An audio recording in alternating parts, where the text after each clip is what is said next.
Арбаңыздар, азыр өзүңүздөр билгендей, дүйнө жүзү боюнча кыргыздар азыркы күндө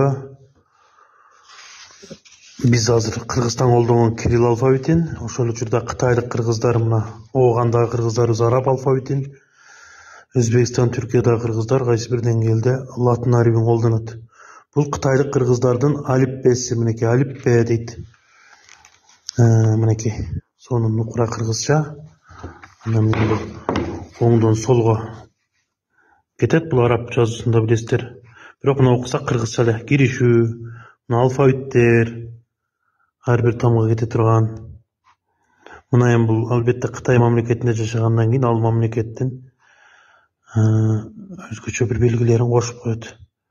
Мынакей мисалдар менен нукура кыргызча жыттанат, сүрөттөрү дагы кайсы бир деңгээлде мына айыл көркү деп жазып коюптур. Мына башка учурлары шаар keçи дейт, мына үрүмчү окшойт. Мынакей төрттүлүк мал.